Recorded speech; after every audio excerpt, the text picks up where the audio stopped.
Every football club has a hero, a player whose name echoes through generations. For Manchester United, it was George Best. For Real Madrid, Alfredo Di Stefano. For Barcelona, Lionel Messi. But for Arsenal, there is only one king. Thierry Henry, yet the story of Arsenal's greatest player almost never happened. Before he became the Premier League's most feared striker, before the goals, before the records, before the statue, he was a young winger struggling to prove he belonged. This is the incredible journey of Thierry Henry.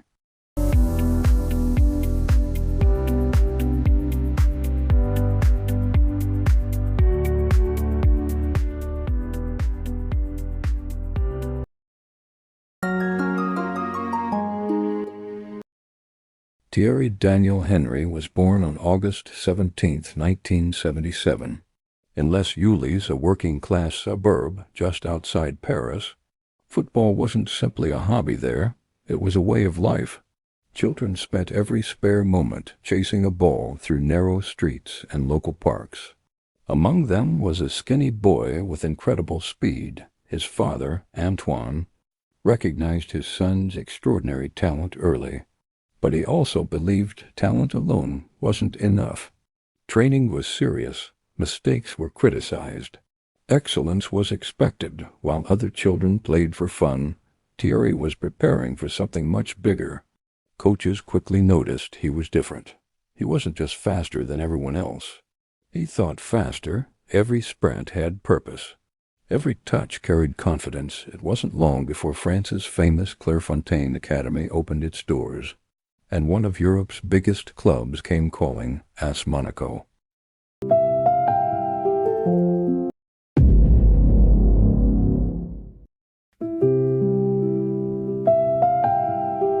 At Monaco, Thierry Henry met a man who would change his life forever, Arsène Wenger. Wenger immediately recognized something special. Henry wasn't yet a striker. He played mainly as a winger. But his explosive pace and intelligent movement made him one of France's brightest young talents. In 1997, Henry helped Monaco win the French League title. Just 1 year later, he became the youngest member of France's World Cup winning squad. At only 20 years old, he was already a world champion. Europe expected the next superstar. Juventus signed him. It looked like the perfect move. Instead, it became the lowest point of his career. Used in unfamiliar positions, struggling to adapt to Italian football, Henry lost his confidence. In just a few months, many believed his rise had already come to an end. But one man still believed in him, Arsène Wenger.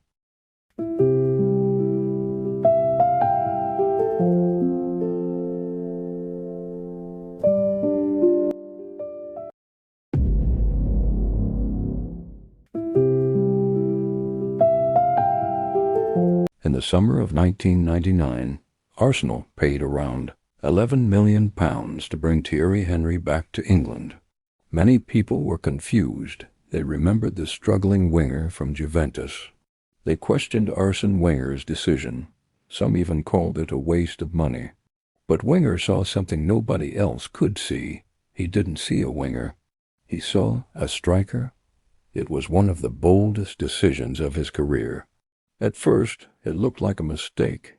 Henry failed to score in his first 8 Premier League matches. The criticism returned.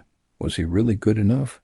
But Wenger never lost faith. He told Henry to be patient, to trust himself, to play with freedom. Then everything changed. The goals started coming, then they never stopped. Week after week, defenders couldn't stop him. His acceleration was unstoppable. His finishing was effortless, his dribbling was breathtaking, and his confidence became contagious. Soon, Highbury wasn't just Arsenal's stadium, it became Thierry Henry's kingdom. Every time he touched the ball, thousands of fans stood up because they knew something magical was about to happen. Curving shots into the far corner, solo runs through entire defenses. Impossible goals from impossible angles. Thierry Henry wasn't just scoring goals, he was creating memories. Between 2001 and 2006, he won 4 Premier League Golden Boots, became Arsenal's all-time leading goal scorer, and established himself as the greatest player the club had ever seen. Then came the season that would change football history forever.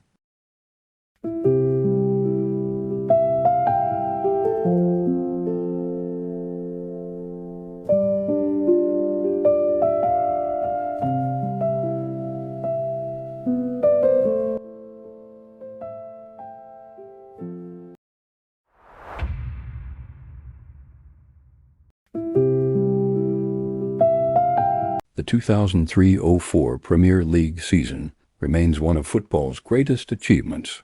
Arsenal didn't just win the league, they did something many believed was impossible.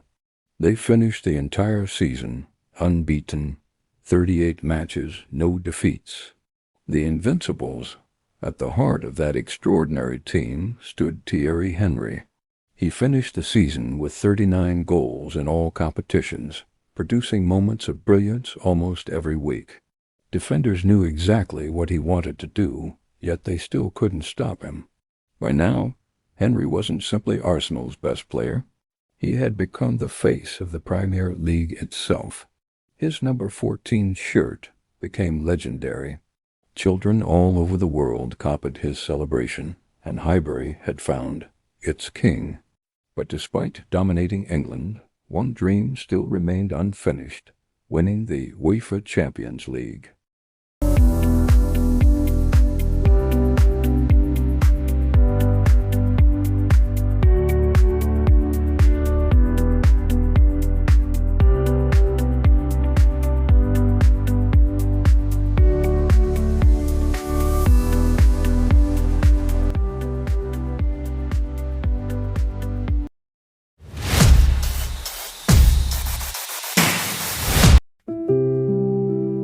In 2007, after 8 unforgettable years, Thierry Henry said goodbye to Arsenal. It was an emotional farewell, but a new challenge awaited him in Spain, Barcelona.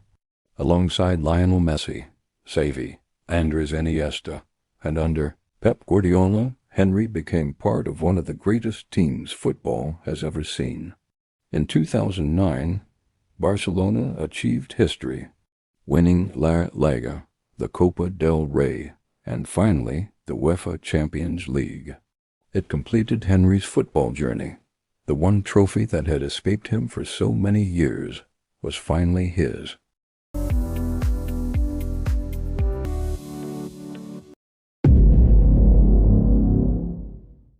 Every generation leaves behind a few players who redefine what greatness looks like. Thierry Henry wasn't just Arsenal's greatest goal scorer. He inspired millions to fall in love with football. His speed, elegance, intelligence, and humility made him one of the most admired players in history. Today, a bronze statue stands proudly outside the Emirates Stadium, not because he scored hundreds of goals, but because he gave Arsenal supporters something even greater: hope, joy, and memories that will live forever. From a young boy in the streets of Paris to the king of Arsenal, Thierry Henry proved that true legends aren't remembered only for trophies. They are remembered for the way they made people feel. Thierry Henry didn't just play football, he made football beautiful.